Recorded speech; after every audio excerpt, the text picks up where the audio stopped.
The beginning of the space race can be traced back to the very first Intercontinental Ballistic Missile, or ICBM. An ICBM is a radio-controlled missile that projects into the atmosphere, then plummets down to Earth to a specified location. This missile has the capability to kill hundreds of thousands of citizens, and the target has no time to react or evacuate. Created by the Soviets, the R-7SS-6 began development in 1954. After several launch failures and hundreds of deaths of observers and scientists alike, it was perfected in 1960. The power of the ICBM threatened American safety, and the U.S. scrambled to catch up.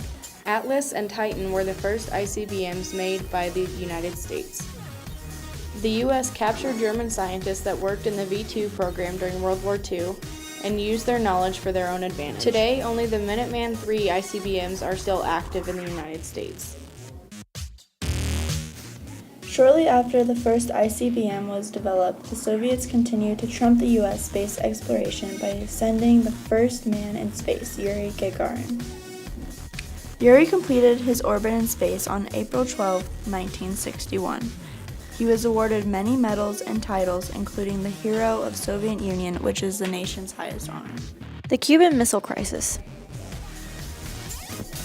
The Cuban Missile Crisis was a 13-day political and military standoff in October 1962 over the installation of nuclear-armed Soviet missiles in Cuba, 90 miles from the U.S. shores.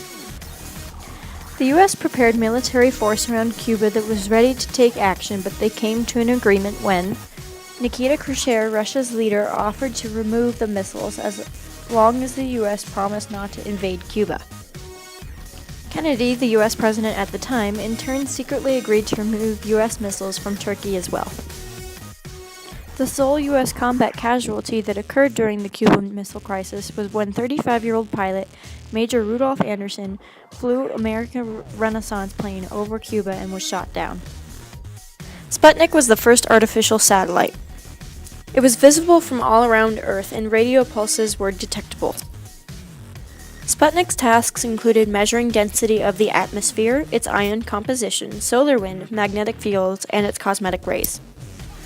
Its data would be valuable in creation of future artificial satellites. The Soviet Union launched it into elliptical low Earth orbit on October 4, 1957 at 7:28 p.m. at Gagarin's start. The cost was 15 million rubles, or $247,842. It triggered the space race and the American Sputnik crisis. Its signals lasted for 21 days until batteries ran out on October 26, 1957. On January 4th of 1958, it finally burned up and fell from orbit upon entering Earth's atmosphere. The Sputnik crisis was a period of public fear in the U.S. after the wake of success of the Sputnik program. It led to the making of NASA and started the space race. The fear was the fact that the same rocket that launched Sputnik could send nuclear warheads anywhere in the world in minutes, stripping Earth of oceanic defenses.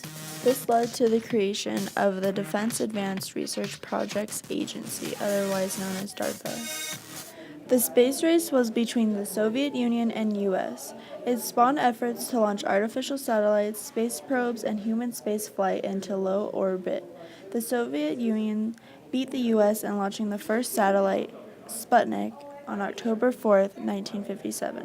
The Soviets also beat the U.S. to the first human in space, which was Yuri Gagarin, on April 12, 1961.